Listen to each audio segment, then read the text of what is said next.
Welcome to the Junk Corner. Any project that I'll get to eventually usually ends up going in this forgotten corner of my studio, to languish for years. But no more! Let's finally begin the process of working through all this stuff. Okay, friends. Today, we're doing... Oh, it doesn't even fit. A Pip Boy build. This is official Fallout merch. Actually, you can't get this anymore, so it's kind of interesting. Unfortunately, it's the Fallout 76 version. The other Pip Boys are long out of stock. This one is only recently out of stock, but you know what? Getting any Pip Boy is actually pretty hard. Oh, there's the vault symbol. Let's see what's in here. Construction manual. It's a model of the real thing. That is the Fallout 76 Pip Boy. And that's what the inside of the case looks like. Assemble your model of the future today. Learn the principles of Robco's Pip Boy construction and its mechanics in an interesting and interactive way. I'm gonna assume people use this for cosplay, right? Come on, out you come. Oh, the wrench didn't come out with it. It's taped in, but I guess these are the tools you have to use. Vault-Tec wrench and screwdrivers. There we go. Oh, come on.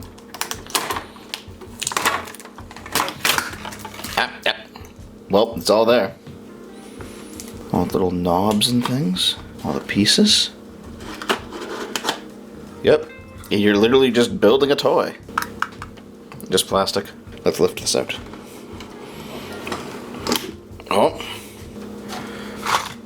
Components box. It's all yours when you make it for real. I wonder if it's like little screws and things to hold everything together. That's what it seems like. The padded cuffs, so you can actually wear your Pip Boy. More pieces are in here. Though this might be the stand, because there's a stand that you can like set it on. What's this stuff? Probably more components of the stand. That's what it looks like. Time for the instruction manual. Yep. Come on. Stickers. This is the screen sticker, obviously. Actually, the colors in this is a bit weird. I wonder if the screen lights up. Oh, this is how to put the screen sticker on so that water doesn't affect it. Oh god, the construction. Oh god. You start there.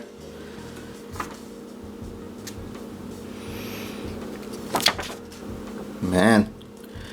This must be for real fans. To be honest, I normally wouldn't buy something like this, but I got it for $1. There was a place that was closing up shop. I think this thing's probably worth several hundred. Alright, well I guess I know what I'm spending my evening doing.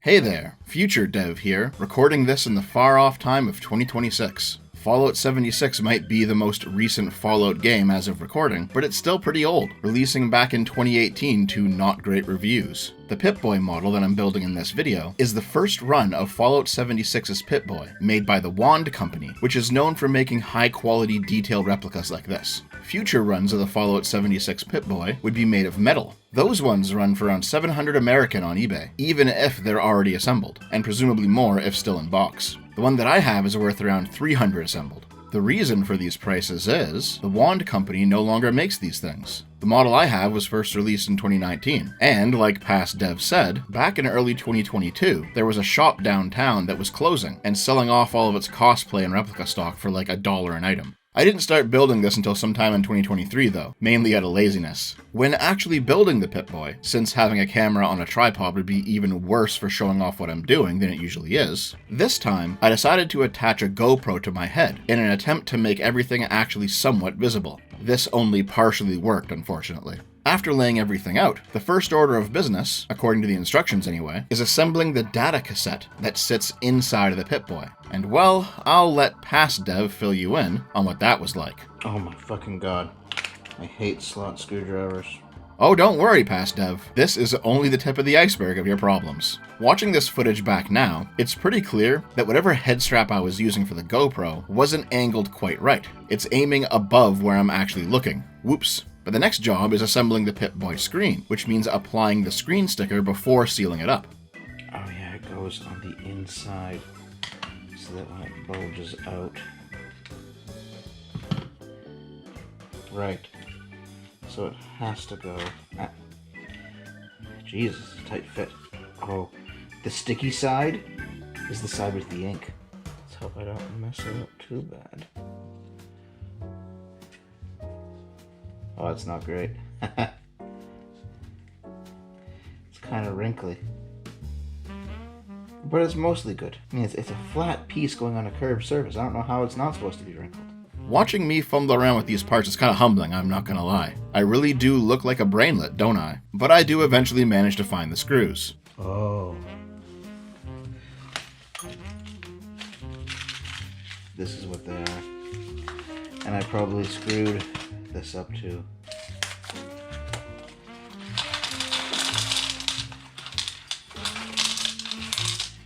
Oh, Jesus, wiring too. With the screws in hand, hopefully the correct ones, the next task is to assemble the radio module. There's no way these pieces don't fit together. Oh, they just kinda do.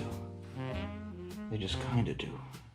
Eventually, I ditched those included tools for my iFixit kit, it's just better, and after pondering over the instructions for a while, I give up and move on to attaching the tape deck to the monitor, using the included bolt. Hey, just because I can read instructions doesn't mean I'm gonna follow them, but if you think my hubris isn't gonna be punished... Hey, it is slowly coming together. Oh wait, there was two little things to attach. Hope it's not important. Oh well, let's attach some more stickers in the meantime. That's an easy job, right? Surely I can't screw that up. Oh fuck, that's terrible.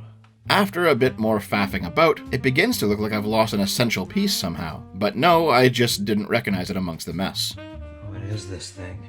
The next job is assembling a button which is inset into one of the pieces, which I appropriately managed to fat finger fumble. I eventually get it figured out by attaching a strap and slotting a back piece into place. One thing I learned about this build is, something like 90% of my problems stemmed from the fact that a lot of the larger pieces are actually one side of a shell, which fit together with other pieces that at first glance don't look like they fit together, in order to enclose the various straps or axles, which is how they keep the whole thing together using a deceptively small number of screws. Yeah, there are a bunch of screws in here, but it's way less than you'd think. Eventually, I get the strap piece I just assembled attached to the main unit using one of the axles, which happened entirely off camera because of course it did. And then, the instructions say to slide a strip of light bulbs into place. And I don't know if it's how the part was machined or what, but it's so snug, it's almost impossible to force into the slot.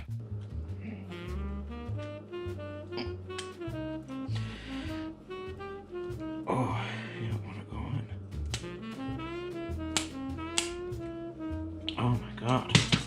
Here's another one of those weird screw jobs again, where you have to attach these little tabs to a larger main piece at a weird angle. But it's after this that I took a break for dinner, as believe it or not, I had been going for several hours at this point. Yes, that is not much progress for several hours worth of work. Can you tell this is my first time assembling a model of anything?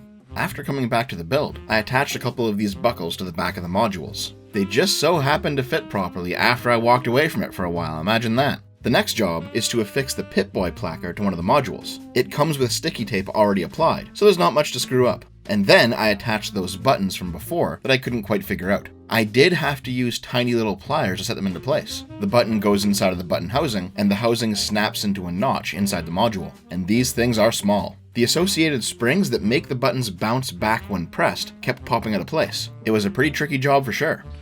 It just pops out. It just pops out every fucking time. Eventually, I managed to get it. Not before the springs bounced around and onto the floor multiple times, though. But after like an hour of messing around, those annoying buttons are finally in place. Yeah, I one-shot the third one. Next up is more sticker application, which is pretty easy. And then it's time to start actually putting these modules together. It turns out, though, that I accidentally misaligned one of the stickers, which only became obvious after I attached the see-through shield over top one of them. Oh. These wires are purely decorative. They don't actually do anything or hold anything together, but they slot into place underneath the see-through shield. So they're next up. I actually ended up needing to dip out and grab a pair of grips to get them to fit though, because it turned out the metal clamp around the red wire was not actually all that clampy.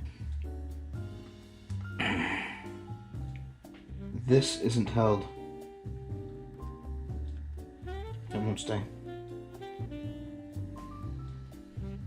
My solution was to just jam the wire underneath the see-through shield and super tighten the screw in order to keep it in place. The clamps held for the other wires, so I don't think that was the intended solution, but hey, it worked. After a few more stickers and setting into place a few more buttons, the next job was to install the radio tuner slider thing, which actually just really easily popped in. The knob on the side of the Pip Boy, which moves the slider when you twist it, is made up of a couple of gears, along with a little rubber band to do the pulling. And putting that all together was also pretty tricky. The biggest obstacle at this point is that a lot of these pieces are really small, and I've got fat fingers. Weaving the band through the various notches it had to go in was pretty intricate work, and I ended up having to use a toothpick to poke it into just the right position. But with that, all the modules are complete, and the next thing to do is to attach them to the Pip Boy screen using the large axles. I really wish you could actually see some of this stuff right now, guys, I'm sorry. Getting just the right angle on a GoPro is trickier than I thought. The wires in the upper module attach to the Pip Boy screen through these 3 tiny slots, where they loop around and are then anchored into place underneath the model.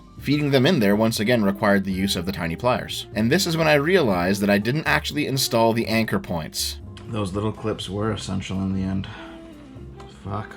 See, not following the instructions does eventually come back to bite you in the ass every time. So, after disassembling the back of the Pip Boy screen and putting the anchor points into place, the wires can now be properly attached. The next step is attaching the bottom module to the Pip Boy, using a shorter axle. But this one actually has to attach on the tip ends to a third axle already inside of the unit, which means there's a long bolt that connects both of them together. If this sounds stupid, yeah, it kind of is. However, I didn't actually figure this out right away, and also my headlamp died. I'll let Past Dev explain it. I don't know. My light's gone out anyway. But I don't know how this short bolt fits inside on step 83. It's supposed to go... Does it go into that? Oh, that's how it works. Okay, figured it out. It turns out I did not actually figure it out. Come on. Come on. I tried to slot in the center grill piece which keeps the 2 modules aligned, but ultimately I decided to stop and recharge my headlamp. Plus, if you can tell by that dim sunlight coming in through the curtain, I'd actually worked on this so long that it was now the early dawn hours of the next day. Whoops. Anyway, I came back to it the next night to finish it up. So the battery died after I had done this, but I did manage to get this piece in. So that's all you missed. Sorry about that. Let's continue. Installing the side panel of the lower module was easy enough. There's no rubber band this time to connect the mechanism. It's just gear onto gear for this little meter. However, I put the wrong screw into the wrong hole, and it ended up being a bitch to get out. It's stuck in there. Once that little mishap was solved, the next step was to install the speaker grill, and for some reason the screws in this model really don't like me. Half the time they just spin in the socket. Go in. You're not even moving.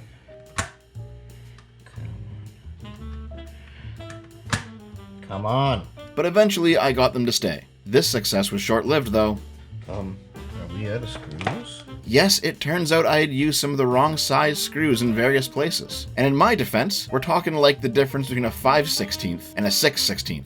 These are really small differences we're talking about here. But that's okay, I made it work anyway. Attaching the knob to the upper module was pretty easy. It just snaps in. After plugging in one more wire, the main Pip Boy unit itself was complete. Hooray! It's time for the large cuff. Yep, it turns out you do actually have to be able to wear the Pip Boy, which is where the cuffs come into play. On the back of the unit, there are these 9 mounting points, which you can install these brackets onto through the fabric of the large cuff. This firmly attaches the Pip Boy to the cuff. However, it turns out these specific pieces are not actually all that sturdy.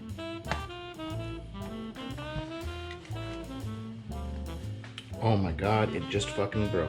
That's right, it bent. But there was still enough of the other contact points to keep the cuff in place. That's as good as it's gonna get. Of the 9 in there, this one here bent and won't go in.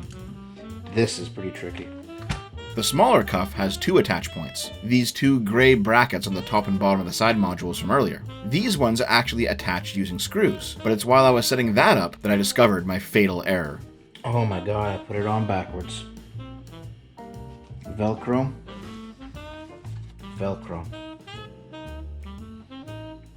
Fuck. Shouldn't be a big deal. But still. Oh, I can't even take it out, can I? Can I even take this out?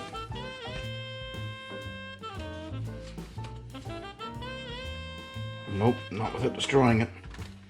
I'll just have to live with it. So, in case you didn't catch that, the two cuffs are connected by a Velcro strip. The smaller cuff has the strip on the outside rim, the larger on the inside. So you can align the edge of the smaller cuff inside the larger one, and they'll stick together to create a forearm sleeve. But I attached the larger cuff to the Pip Boy backwards, so its Velcro faces the opposite way. It's not a big deal, you can still just stuff the small cuff inside the large one, but you can't undo this. So I just attached the smaller cuff with screws, and rammed it in there. Seems to have worked out alright. The next job is to attach the tightening strap that goes around the large cuff, and help secure it into place. It kind of feels like I'm building a belt buckle. Thankfully, during the second day, I managed to get a better angle on the GoPro on my head this time, because this footage came out just fine. Once again, this features a clamshell design to hold the strap into place. And though that idea might sound good, it doesn't actually do a very good job of gripping it. No, once again, that was actually me. I assembled the gripping mechanism backwards, so it wasn't actually clamping down onto anything. And finally, with that last mistake fixed, the Pip Boy is finally complete. And here it is, the final product. Just lift this box out of the way.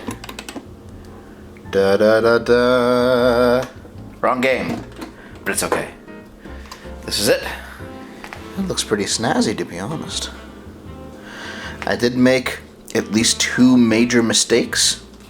The first one, it was extremely hard to get this air bubble out of the print that goes inside. Like, I don't know how I do that. It was a flat sticker going on a curved surface. It was next to impossible. And secondly, this one's my mistake. On the back, there's a ring of Velcro that's meant to attach the two cuffs. I put this cuff in backwards, so the other Velcro layer is actually here on the end, and you can't reverse it once it's put in. These clasps, like, they're in now. I have to break them to get them out, so that's unfortunate.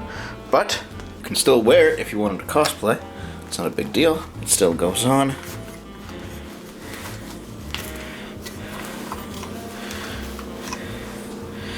There you go. It does feel quite sturdy, though obviously not having these two cuffs linked together makes it feel a bit strange. Even though obviously everything's for show, nothing on this works, there are at least like mechanical parts to it, right? So the buttons all spring back, because you have to like install a spring. The knobs work. So for example,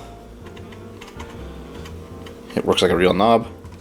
The buttons work. You can even see the radio tuner move, so everything works in that it moves. It's just that it doesn't actually work. It's not a real Pip Boy, because those don't exist. It's probably possible to make one now with today's technology, though. This is great for cosplay.